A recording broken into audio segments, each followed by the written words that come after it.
Hello, everyone. I'm Greg Otta with FedScoop TV. Welcome to our IT Modernization Heroes series. I'm talking with Michael Valivullah, the CTO of the Department of Agriculture's National Agriculture Statistics Service. Thanks for joining us today. Oh, thank you, Otto. Glad to be here. Thanks for having me. So, federal IT managers recognize an urgent need to update and modernize their systems. What has to change in order to make that happen? I think the mindset needs to change. Okay. The way that I look at it, if you look at the budget, the IT budget, anywhere from 70 to 90% or more is being spent on managing and maintaining the legacy applications that we have or legacy systems that we have. We continue to keep them humming, and it is like you built this house, say a Rambler, a one-story house you built about 50 years ago.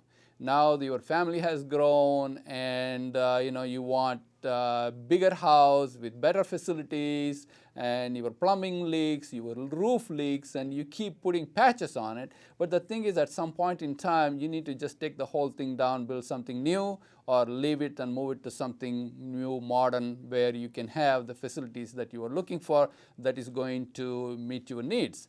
The technology has advanced, the capabilities are very many, and still we are managing the legacy system. There is no reason to continue to pour money into the systems or put some patches on it to keep it humming. I think what we need to do is,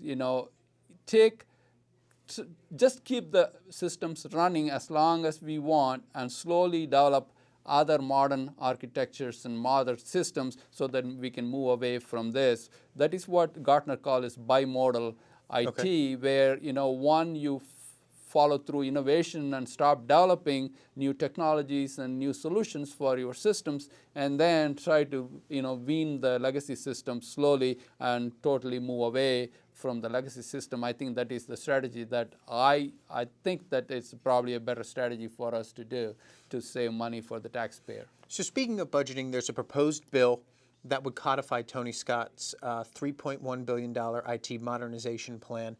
This revolving fund would go into moving away from legacy systems.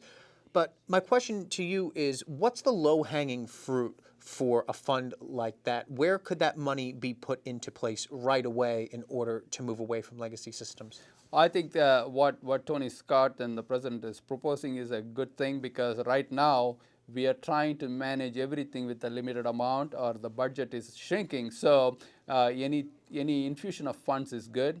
As I said before, I think we need to be spending that money into developing new systems that meet our today's needs, and there are systems that can be built easily, modular systems and automated systems that can do a lot more than the legacy systems that we have in place. I think that is where we need to start putting more money into advanced systems or new systems, or for this example that I could say that try to move more into the cloud or shared services, things of that nature, where there is cost saving and also more capabilities, and it gives also the agility for the organizations to do the job well and do it faster and more efficiently.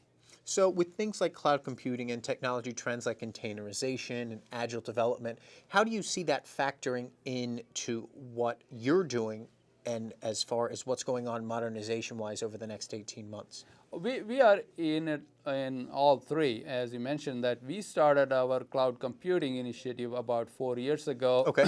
When we moved our email system into cloud, we were able to save about 65% on our email box for each email box that we have, and that is a big cost savings. At that time, we were running on CC mail, which was failing, not reliable, didn't have lots of capabilities that we are looking for. I think it changed the mindset, and also it has given lots of efficiencies.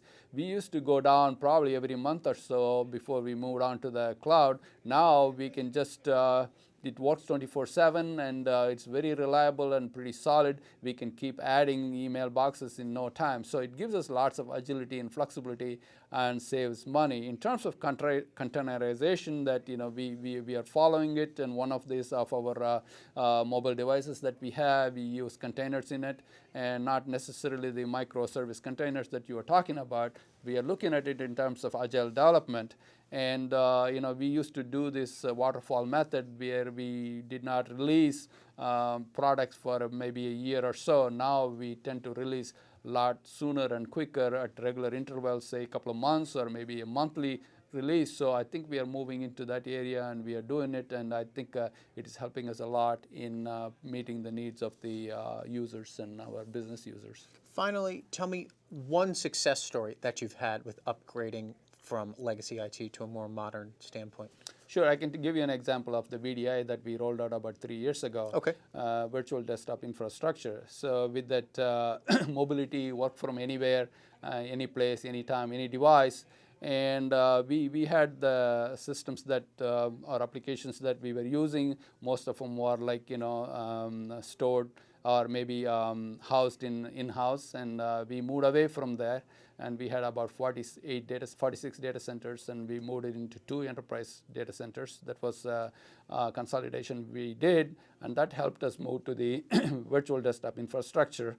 And we were able to roll that out, and people now can work from home where they have laptops or iPads or iPhones, and with two-factor authentication, they are able to use it. And also we have something called these dummy terminals where people don't even have to have a computer as long as access to their website, and they are able to get to it, and the whole image runs in the background on the server. So it is much more efficient, faster, and it is more secure. So that is one of the success stories.